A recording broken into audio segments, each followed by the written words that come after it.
नमस्कार बंधुरा आमी पापिया पापियास किचेन ब्लग चैनेले सबाइके स्वागत। आशा करी तोमरा सबाई भालो आछो। যারা আমার ইউটিউব থেকে দেখছো তারা অবশ্যই চ্যানেলটিকে সাবস্ক্রাইব করে পাশে থাকা বেল আইকনটা প্রেস করে দিও, আর যারা ফেসবুক প্রোফাইল থেকে দেখছো তারা অবশ্যই পেজটিকে আমার ফলো করে পাশে থেকো। আজকে আমি বানাবো ভোলা মাছের ঝাল, একদম অন্যরকমভাবে। ভোলা মাছের ঝাল আমরা অনেকেই খেয়েছি। আজকে দেখো কি কি বাটা দিচ্ছি: সাদা সর্ষে, কালো সর্ষে, নুন, চিনি, পোস্ত, হলুদ, কাঁচা লঙ্কা, জল দিয়ে ভালো করে শিলে বেটে নেব। আর তোমরা তো সবাই জানো শিলে বাটা তরকারির একটা আলাদাই স্বাদ হয়, আর কাঠের আগুনের রান্নার আর এক রকম স্বাদ হয়।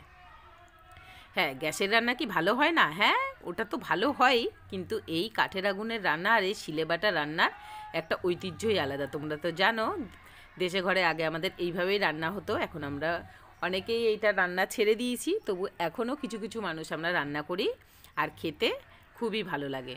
চলো বেশি কথা না বাড়িয়ে আজকে রান্নাটা করে ফেলি। প্রথমে মশলাটা বেটে নিলাম, আর এখানে মাছে নুন হলুদ মাখিয়ে নিলাম।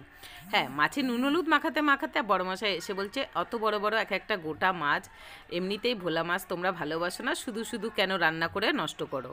তখন আমি ভাবলাম তাই তো, কথাটা তো ঠিক। তারপরে কি করলাম, মাছগুলোকে অর্ধেক করে নিয়েছি, তোমাদেরকে আর দেখালাম না, তাই চারটে মাথার দিকে আজকে রান্না করছি। দেখো কেটে নিয়েছি আর লেজাগুলো রেখে দিয়েছি। এই যে দেখো এরকমভাবে মাছগুলো ভাজা বসিয়ে দিয়েছি, দিয়ে এক পিঠ এরকম লাল লাল হলে উল্টে নেব। এই যে দেখো ঠিক এরকমভাবে উল্টে নেব। তোমাদের কার কার ভোলা মাছ খেতে ভালো লাগে অবশ্যই কমেন্ট করে জানিও। এই দেখো একটা মাছ আমি আগে ভেঙে ভেঙে যাচ্ছিলো, একসাথে দিয়েছিলাম তাই তুলে নিয়েছি, আর পরে এই তিনটে লাল লাল করে ভেজে এবার তুলে নিলাম। ভোলা মাছ অনেক রকমভাবে রান্না করা যায়, আর সব রকমভাবেই ভালো লাগে, কেননা ভোলা মাছে বেশি কাটা নেই। তার জন্য প্রথমে দেখো আমি মাছগুলো সব ভেজে তুলে নিলাম। আজকে তো আমি কী দিয়ে করছি, সর্ষে পোস্ত দিয়ে। প্রথমে একটু কালো জিরে দিয়ে দিলাম তেলের মধ্যে, আর দিয়ে দিলাম টমেটো। দেখো তেলটার মধ্যে এত আগুন জ্বলছে, আগুনটাই জ্বলে গেল। ঠিক আছে, ভালো করে টমেটোগুলো দিয়ে নাড়াঘাটা করে নেবো। দেখো টমেটোগুলো বেশ একটু নরম নরম হয়ে এসছে। ওর মধ্যে যে মশলাটা করে রাখলাম সেই মশলাটা একটু জল দিয়ে গুলে একটা ছাঁকনি দিয়ে ছেঁকে নেবে। সর্ষে বাটার জিনিস যখনই করবে এরকমভাবে ছাঁকনি দিয়ে ছেঁকে নেবে, দেখবে গ্যাস অম্বল খুব কম হয় এতে।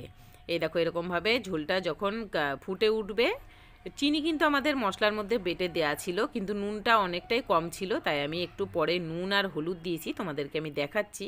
আবারও একটু জল দিয়ে দিলাম, কেননা এই 4 পিস মাছ সেদ্ধ, মাথাগুলো তো সেদ্ধ হতে একটু সময় লাগবে, তার জন্য আবারও একটু জল দিয়ে দিলাম। তোমাদের রেসিপিটি ভালো লাগলে অবশ্যই একটা লাইক করে কমেন্ট করে জানাবে। এই দেখো আমি এর মধ্যে দিয়ে দিলাম একটু নুন, আর দিয়ে দেবো সামান্য একটু হলুদ, কেননা চিনিটা প্রথমেই বেটে দেওয়া ছিল, নুন মিষ্টি চেক না করে আর কিছু দেবো না। এই যে এরকমভাবে নাড়াঘাটা করে দিলাম। এইবার আমি এই ঝোলটা ফোটার অপেক্ষায় বসে রইলাম।